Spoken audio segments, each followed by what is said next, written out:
Hi guys, hello again. I hope that you finished the activities on page number 3 from yesterday that you were supposed to finish. We did the activities until question number 6, and we were about to start question number 7. So if we started question number 7, it would look something like that. So we had the question from yesterday. We have the date, we have the topic, we have the number of the page, and we started the activities. Let's imagine that I finished my activities over here, so I can continue over here.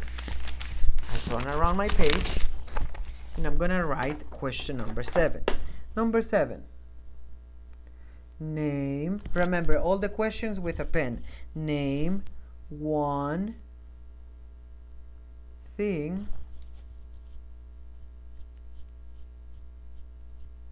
Cameron wants to do when he goes exploring. Okay? What is one thing he wants to do when he goes exploring? So as you can see, I copied the question in here, but I have a space in here. So maybe I should copy the date. Today is, so if it was Tuesday, let me check. Yep, Tuesday. Now this is for Wednesday. So I have today is Wednesday. What date is today?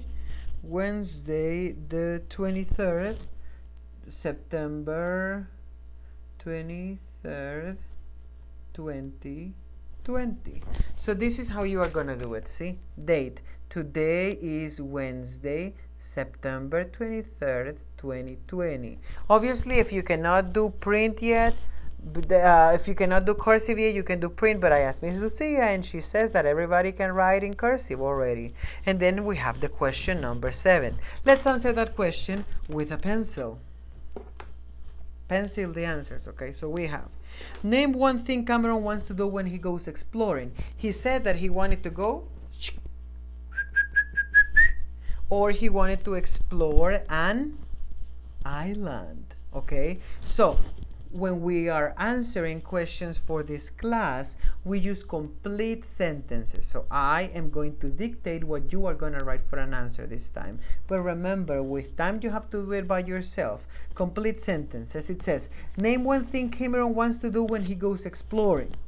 So we are going to write complete answer. When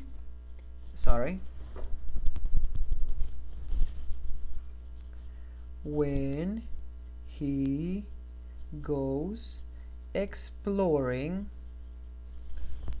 comma, Cameron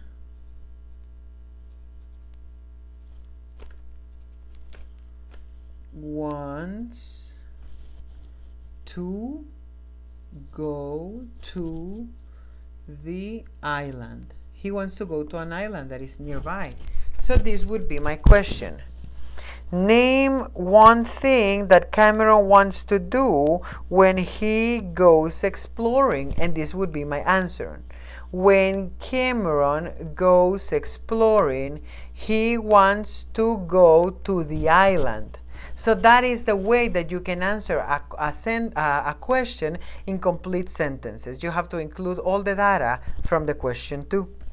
Okay, I'm not gonna give you all the, I'm not gonna copy all the questions in here because some of you have the book already and some of you copied. So if you haven't copied, my advice is go copy the questions, leave 3 or 4 lines between each question so you can copy and give space enough and make it beautiful and presentable. If your notebooks are dirty, if your handwriting is as ugly as mine, if you are not writing correctly, if your answers are super short, you are not gonna have all the points. Long answers, long, respuestas completas, oraciones completas. Si sus oraciones están incompletas, usted no va a tener todo el puntaje.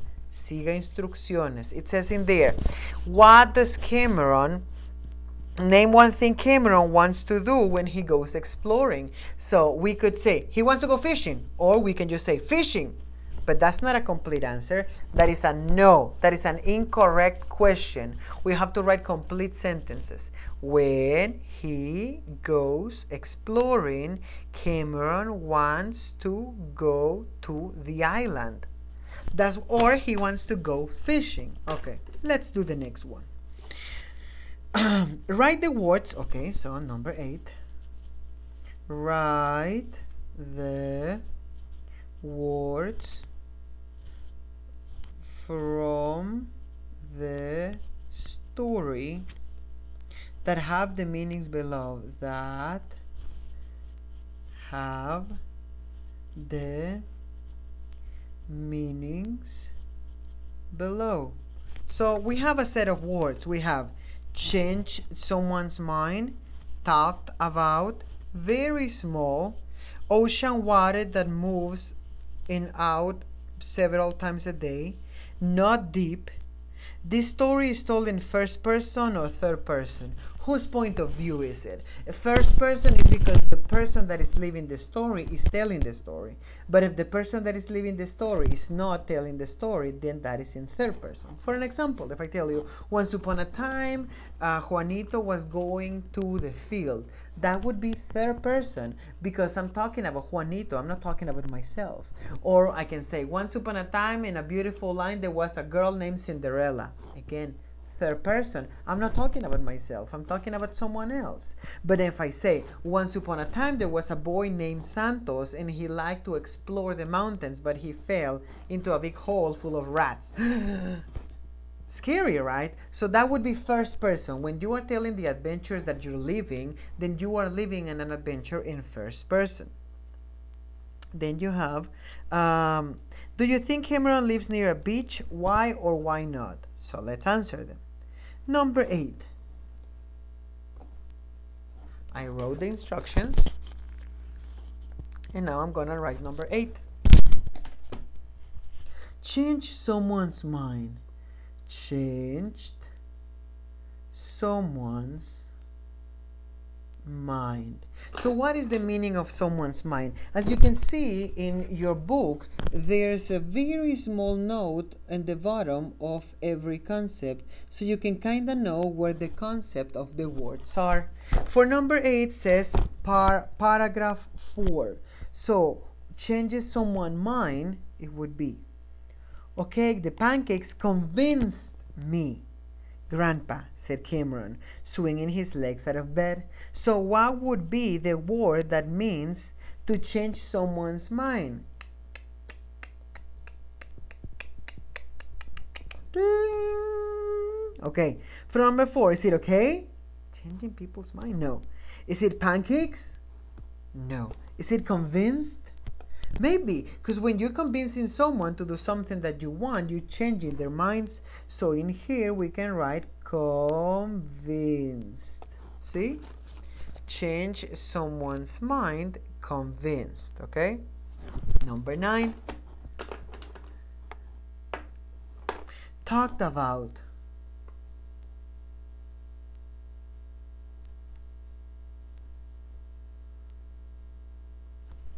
Talked about.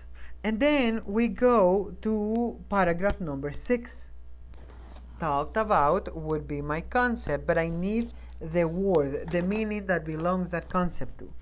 Over blueberry pancakes with warm maple syrup, Cameron and Grandpa discussed their plans for the day. I'd like to do some exploring this morning, said Cameron, talking to a gulp of milk. Does that patch next to the cabin go straight down to the beach? And how do you get to that little island with the pine trees? Do you think we could catch some fish for dinner? So he had so many questions, but we are looking for talked about. Oh, in paragraph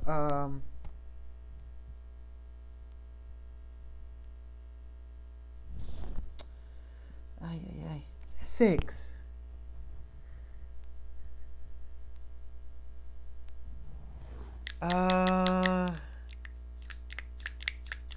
Over blueberry with maple syrup. Really? Paragraph 6? Talked about.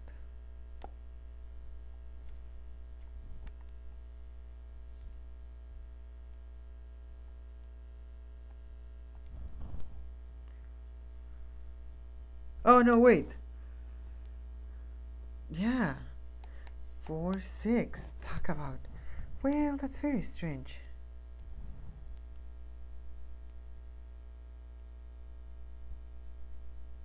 Disgust. Sorry. So the answer would be disgust. Sorry guys, it's so late. Sometimes I make a lot of times I make mistakes. So number 9 would be disgust, okay? And then on and on, we are going to explore every one of the small paragraphs that we have in there, and we go back to the reference paragraph in there, trying to find out which is which. So as you can see that I write them, we're just gonna discuss them, and then you have to copy them if you don't have the photocopy of the book.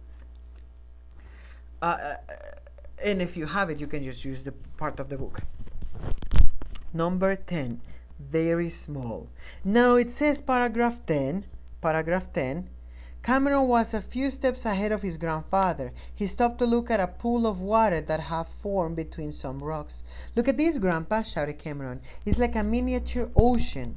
Miniature ocean is something very small, and in 10 says very small, so maybe we could write miniature ocean. You can go back to paragraph 10 to see how you write it. Later in number 11, we have ocean water that moves in and out several times a day. And it says that the reference is paragraph 12. It's a tide pool, Cameron, said Grandpa. You'll see them all along this beach. They're my favorite thing to look on for morning walks. You see when the tide goes out and the water gets in shallow pools. It's a pretty neat way to see a little slice of ocean life. So maybe you can write in there tide pool. So for ocean water that moves in several times a day, 11, the answer could be tide pool. Number 12, not deep. Number 12, not deep. It's a pool, Cameron. Oh, it's in the answer is in section 12. Sorry.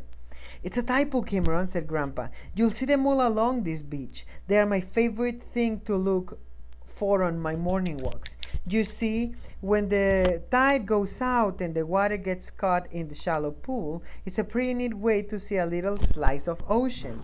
And the concept that is looking for us is not deep. So not deep in this case would be shallow.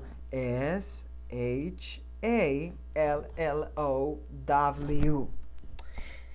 Then we have the story is told in first person or third person. So you have to say, the story is written in first or third. You have to choose and tell me why. Because I think that it was very smart, or because I think that it was very dumb. Then we have, do you think Cameron lives near a beach? Why or why not? So do you think that he lives near a beach because he has seen a lot of sea animals and the sand and the tide pools? So as you can see, you can write, yes, he lives near a beach because he can see the ocean. That could be a good answer, okay? So as you can see, the questions are not very complicated, but you have to follow every step, okay? So you are gonna complete page number 3 by yourself, okay? Either if you copy it in here or you just copy it in your notebook. Do your best. It doesn't matter if you make a couple mistakes, there's always more time, okay? Okay, guys, so I'll see you tomorrow. I hope that you're okay. Don't send me no homework until I ask you for it, okay? Please, okay? So, yeah, that will be it. I hope that you're okay. I hope that we continue having fun. And tomorrow we are going to continue with a new story. See you guys. Bye.